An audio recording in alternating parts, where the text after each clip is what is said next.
यदि एक ही समय में आपके सामने उपस्थित हो जाए तो पहले गुरु की वंदना करनी चाहिए, गुरु का पैर स्पर्श करना चाहिए, इसलिए कि गुरु ने ही परमात्मा का स्वरूप का ज्ञान कराया, अवगत कराया, और तब हम लोगों ने पहचाना ये भगवान है, ये सृष्टि के रचना किए रचनहार है या करतार है, जो मान लीजिए। तो गुरु है बड़ा, गुरु से मन में एक विचार हरि सुमर सवार है। भगवान को स्मरण करने वाला, ध्यान करने वाला, वो इस संसार में बार बार उनको आना पड़ता है, लेकिन गुरु ने जो नाम बख्शिश किया वो गुरु सुमर से पार। गुरु ने जो नाम बख्शिश किया उसकी साधना करेंगे तो आपकी जीवात्मा पार हो जाएगी, निकल जाएगी अपने। अब एक कहानी एक सामने आ रही है।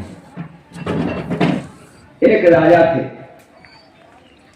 उस राजा के राज्य का नियम था 1 साल के लिए राजा चुना जाना, 11 महीने तक वो शासन करते। 1 महीना नए राजा जो चुने जाते उनको राज्य का संचालन कैसे होता है यह समझाने में उनका बीत जाता। उसी तरह से उसी क्रम में एक राजा हुए, वे बड़े चालाक राजा थे। जब उन्होंने उनको एक महीने का ट्रेनिंग जब मिल गया, जब पूरे पावर में आ गए, तब उन्होंने मंत्रियों की सभा बुलाई। कहा, मंत्री जी हमसे पहले तो कितने राजा उस पार भेज दिए गए। तो मंत्री जी ने कहा, हाँ महाराज, आपके पहले तो कितने मंत्री, कितने राजा उस पार देश से निकाल करके भेज दिए गए। आप एक काम कीजिए, करके आप एक नदी के उस पार चले जाइए और पता लगाइए कि हमसे पहले जो राजा उस पार गए वो किस हालत में जीवन बसर करते हैं। अब मंत्री जी ने कुछ सिपाही को लिया और उस पार पहुंच गए। तंबू शामियाना लग गया, मंत्री वहीं ठहर गए। सिपाही को आदेश मिला, पूरे जंगल में खोजो कौन कौन राजा कहां कहां पर ठहरे हैं। सिपाही लोग घूमते घूमते पूरे जंगल छान दिए, कहीं कोई राजा नहीं मिला। एक बीहड़ जंगल था, वहां पर नरकंकाल अवशेष पड़े हुए थे। सभी सिपाहियों ने आकर मंत्री को कहा, मंत्री जी कहीं कोई राजा जीवित नहीं है, नरकंकाल तो हम लोगों ने देखा है। अब मंत्री जी सभी सिपाहियों के साथ इस पर आ गए। फिर दरबार लगा, राजा ने पूछा, मंत्री जी बतलाइए जंगल वाले राजा का हाल। तब मंत्री जी ने कहा कि महाराज उस पार कोई राजा जीवित नहीं है।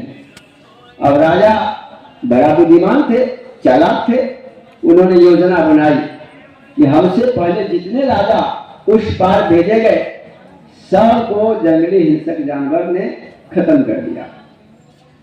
अब ये मंत्रियों की सभा में एक मंत्री को हुक्म देते हैं कि देखिए आप चले जाइए उस पार और जंगल की कुछ हिस्सा कटाई करा लीजिए। फिर कट करके तैयार हो गया। फिर कहा कि देखिए ये जैसा हमारे प्रजा लोगों का आवास है, घर है, ऐसा सैकड़ों घर उस पर बनवाइए।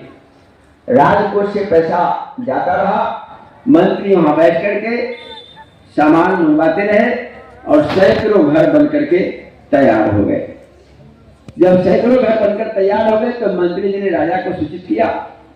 फिर राजा कहते हैं, देखिए जनता के लायक घर तो बन गया, अब ये मेरा राजमहल है, ऐसा ही राजमहल उस पार भी बनवाइए। राजा का आदेश था, मंत्री खजाने से पैसा लेकर के उस पार फिर एक राजमहल तैयार करा दिए। तब तक 11 महीने बीत गए। तो प्यारे भाई बहनों, इस संसार में जितने लोग हैं सभी अपने अपने शरीर के राजा। आप जानते हैं हम लोगों के सामने सैकड़ों हजारों लाखों लोग प्रतिदिन चले जा रहे हैं। कहाँ जा रहे हैं कोई अता पता नहीं है, न वहां से कोई फैक्स आया न कोई चिट्ठी आया। बहुत पहले लगभग 40-45 साल पहले एक रेडियो में गाना हमने सुना था, 1-2 पंक्ति मैं बताता हूँ। दुनिया से जाने वाले न जाने चले जाते हैं कहाँ। इस संसार से जो विदा होते हैं कहाँ चले जाते हैं, आज तक कोई खोज खबर चिट्ठी चपाती नहीं आया।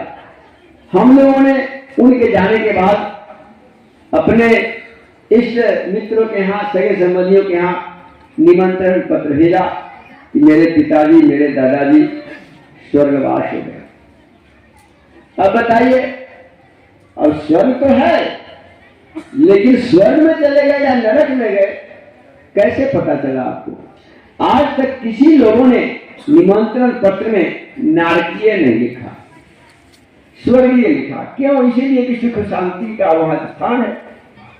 तो वह स्थान कैसे सुरक्षित होगा?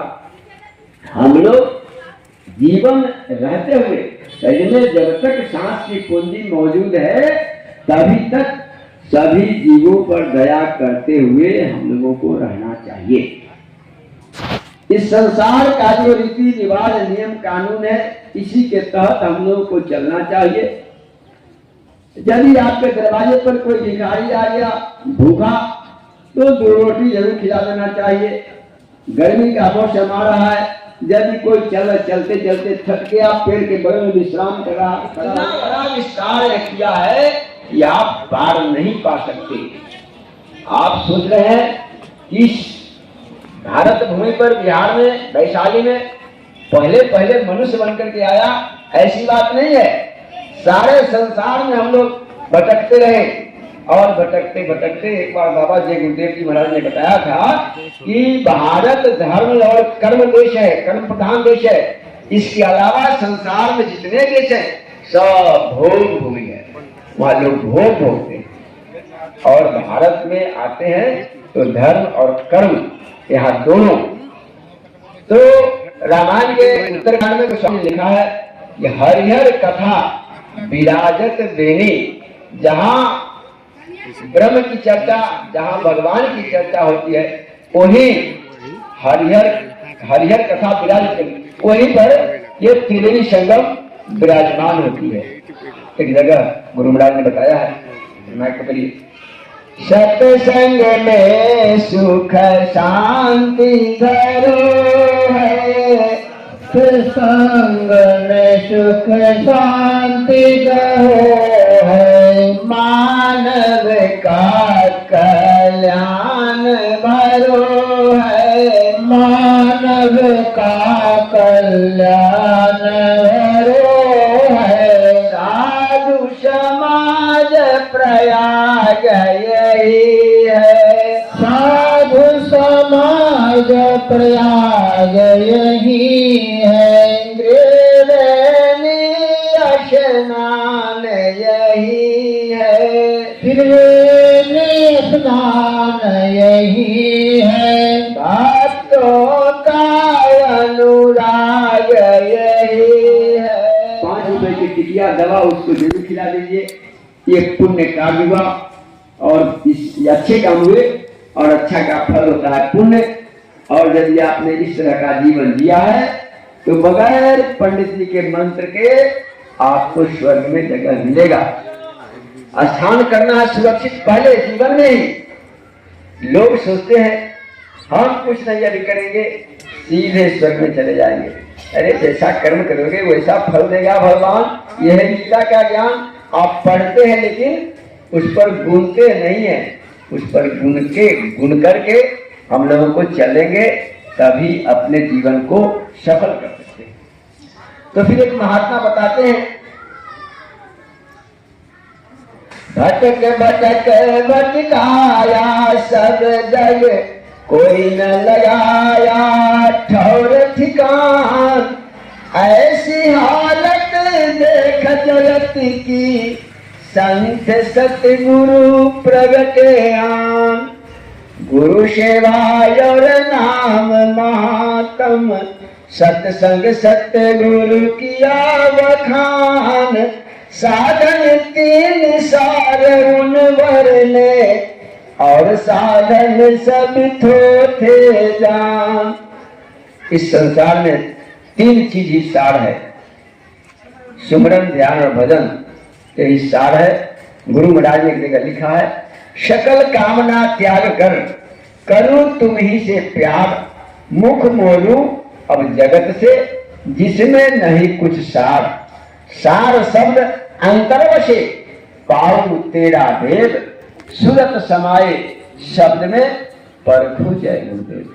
फिर जगह लिखते हैं, सबसे ममता तोड़कर दो नैनन के बीच विरह रंग लेकर धसू मन की डोरी खींच, खुले अधर के द्वार तब देखू उषा लाल, नीले पीले सब्ज में तिल परखू करी ख्याल, तिल के परे विराट है बहुवन पर्वत नार, काल निरंजन ने किया जहां बहुत